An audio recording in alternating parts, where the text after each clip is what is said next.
pela frente e é nisso que o Flamengo tem que focar, porque nós não, assim, historicamente não é fácil, nunca foi fácil passar por esses times, para os clubes sul-americanos, para os clubes brasileiros. Então o Flamengo tem que pensar na semifinal. E antes de pensar na semifinal, tem que pensar no Palmeiras, né? E eu falava antes que os roteiros das duas equipes, eles são previsíveis em caso de vitória, em caso de derrota. E no caso do Flamengo, está muito atrelado ao Mundial de Clubes. Então, se o Flamengo for campeão da Supercopa em cima do Palmeiras, especialmente com uma boa atuação, enche de confiança. É um passo importante, é um carimbo importante para o Flamengo chegar legal, chegar bem para o Mundial de Clubes. E em caso de derrota, em caso de vice-campeonato da Supercopa, vai adiar um pouco essa injeção de confiança para o Mundial de Clubes e o olhar sobre o Vitor Pereira vai demorar um pouco mais para ser aquele olhar mais convicto de que esse trabalho vai decolar. Então é um grande termômetro, além da rivalidade existente, é um grande termômetro para o Flamengo para o que realmente importa, que é o Mundial de Clubes a partir de fevereiro.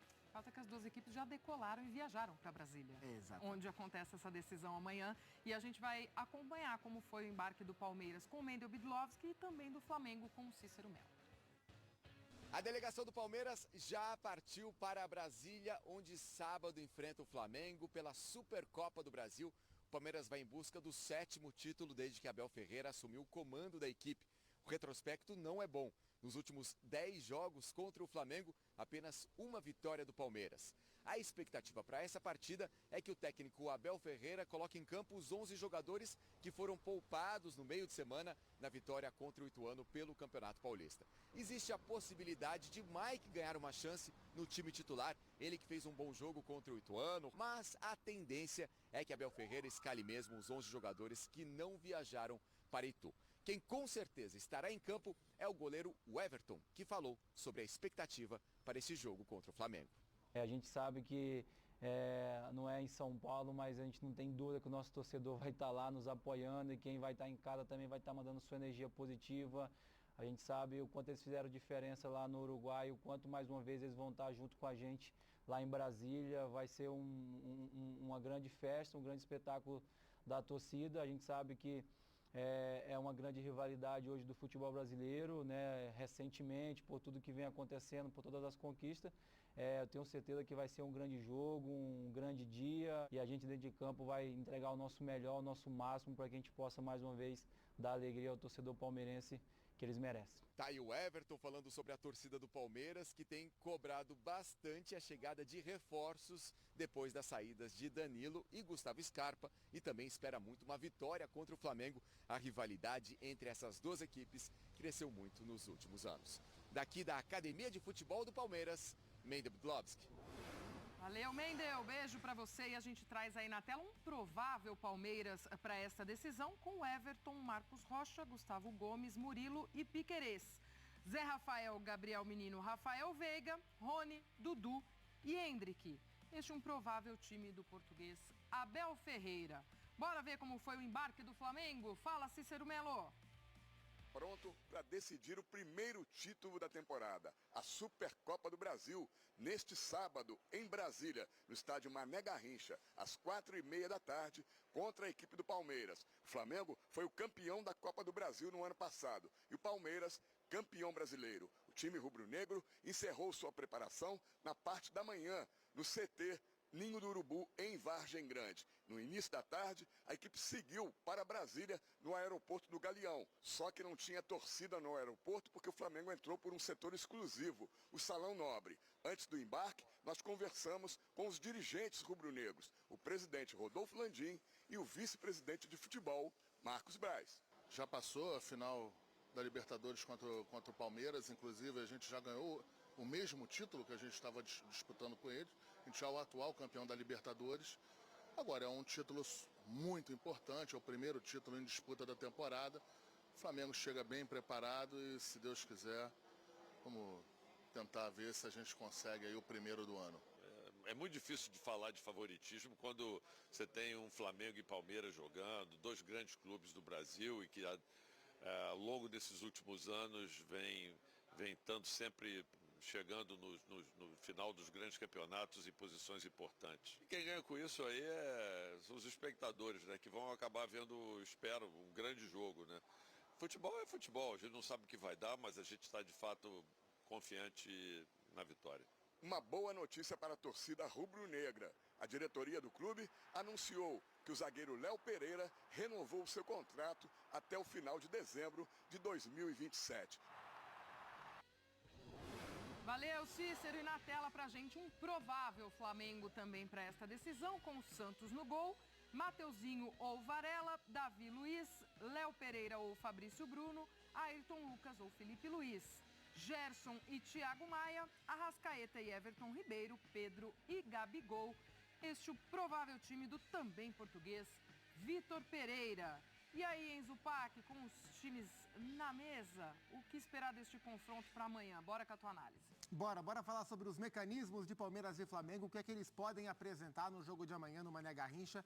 E são duas equipes que têm a sua força escorada em pilares diferentes, né? O Flamengo é um time que tem a sua força escorada nas individualidades, então quando o time consegue potencializar as individualidades, a gente vê um Flamengo muito forte, a gente vê o Flamengo o melhor time do país, o Flamengo o melhor time do continente. E do outro lado, a gente tem um Palmeiras escorado no pilar do coletivo, né? Então, quando o coletivo funciona, o Palmeiras é um time muito consistente. Então, é um time brilhante contra um time consistente. Um time que é muito difícil de ser marcado, que é o Flamengo, contra um time que é muito difícil de ser batido, que é o Palmeiras. É muito duro bater o Palmeiras, é quase impossível parar o Flamengo. Dois times bem qualificados. Bora jogar aqui na nossa pranchetinha do Careca, aqui, Palmeiras e Flamengo armados. Tudo bagunçado. Vamos começar pelo verde, pelo lado da esquerda aqui da nossa tela. É o Palmeiras com a sua formação principal, com o Gabriel Menino ganhando de fato a briga com o Jailson na vaga do Danilo, saudoso Danilo, com o Endrick ganhando de fato a vaga do Scarpa e aí jogando o Rony pro lado, mas a verdade é que por enquanto essa junção Rony e Endrick ainda não encaixou como a gente sabe que pode encaixar. O Endrick é muito novo, a temporada está no começo, mas esse é o encaixe que o Palmeiras ainda usufruiu pouco nesse começo de temporada. Essa é a formação original do Palmeiras, mas quando o time tem a bola, muitas vezes a gente vê o seguinte desenho. A gente vê uma saída de 3, com o Marcos Rocha fazendo o zagueiro de saída com o Gomes e com o Murilo, o Dudu espetando na direita, o Piquerez espetando na esquerda, o Rony, que é destro, né, pode jogar invertido com o Dudu, mas jogando pela esquerda, fecha um pouco mais por dentro para o Piquerez espetar. Menino Zé Rafael, muito importante. Rafael Veiga com muita liberdade. E esse mecanismo é muito importante para o Palmeiras. É a partir desse desenho que o Palmeiras costuma agredir os seus adversários. E o Marcos Rocha com qualidade de avançar para fazer essa saída e conectar o Dudu. E conectar o Rafael Veiga, jogador muito importante. Tem um tipo de jogada que o Palmeiras pode se beneficiar, que é a hora que o Dudu aponta para a linha de fundo, deixa eu colocar aqui a setinha bonitinha, acho que é isso aqui. A hora que o Dudu aponta para a linha de fundo, busca o cruzamento, o Endrick fecha, o Rony fecha. É mais ou menos o desenho que o Palmeiras usou para fazer o gol em cima do Flamengo, o primeiro gol na final de Montevidéu, né? Mas aqui era o Mike que chegou na linha de fundo e era o Rony que fechou o Rony fecha no primeiro pau aqui e o Veiga chegava no segundo pau para marcar. Mas como o Rony é um atacante de diagonal nesse desenho, o Endrick fecha o primeiro, o Rony fecha o segundo, com o Dudu bem aberto pela direita, puxando amplitude em cima do Ayrton Lucas, que não é um grande marcador, ele é o melhor, mais ofensivo do que defensivo. Esse desenho pode ser importante para o Palmeiras encontrar um caminho para bater a equipe do Flamengo no jogo de amanhã no Mané Garrincha. Deixa eu tirar isso aqui. Vamos mudar de lado? Aliás, rapidinho, só para voltar falando de opções, né? O Mike é um jogador que pode entrar no lugar do Marcos Rocha e dar mais corredor, especialmente se fizer essa inversão, porque aí Rony e Dudu fecham mais e o Mike passa com força. Outra opção que o Palmeiras tem é, se por um acaso o Endrick não estiver bem e o Palmeiras precisar agredir, Breno Lopes no lugar do Endrick, Breno de lado, Rony por dentro. Se por um acaso o Endrick não estiver bem e o Palmeiras precisar se resguardar um pouco mais, Tabata vem para um lado, Dudu vem para o outro, Tabata fecha mais no meio e o Palmeiras tem o Rony como centroavante. São as opções que o Abel tem principais para o jogo de amanhã contra o Flamengo. Do outro lado, é uma seleção, né? O Flamengo é um timaço. E aí o fã de esporte pode perguntar, poxa, Zupac, mas o Mateuzinho tá tão bem, por que o Varela, que tá irregular, continua?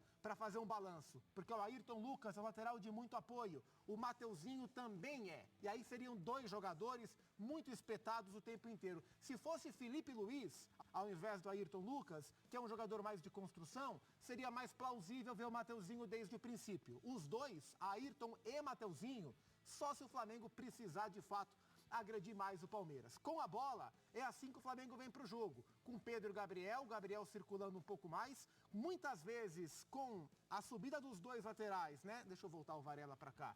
O Ayrton Lucas mais do que o Mateuzinho. Inverter esses dois aqui e tirar esse rabisco.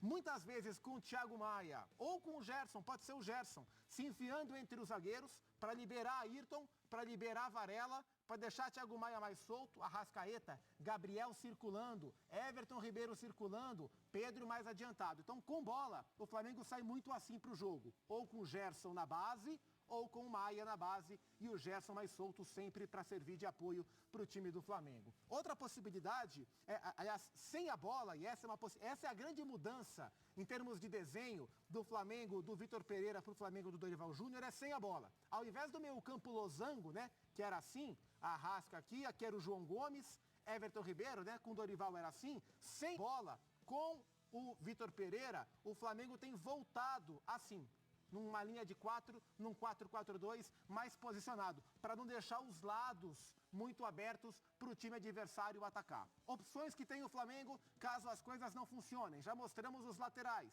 Destaque para esse jogador aqui, ó, Fabrício Bruno, vem fazendo uma boa temporada. Davi Luiz é um jogador muito sólido. Léo Pereira, como disse o Cícero, renovou o contrato, mas o Fabrício Bruno está na fila. Se o Léo vacilar, o Fabrício toma a vaga. E o Everton Cebolinha, caso o Flamengo precise, caso não esteja numa grande jornada, pode perfeitamente sair o Thiago Maia. O Gerson fica um pouco mais. Arrascaeta centraliza com o Gabriel, com o Everton Ribeiro, com o Everton Cebolinha. São muitos caminhos que o Palmeiras e o Flamengo têm para o grande jogo deste sábado. Um jogo de muita qualidade, um jogo de bons técnicos, jogo de grandes jogadores e que a gente só saberá o campeão da Supercopa de fato no final, porque não é o tipo de jogo que se mata antes da bola rolar, Gláucia.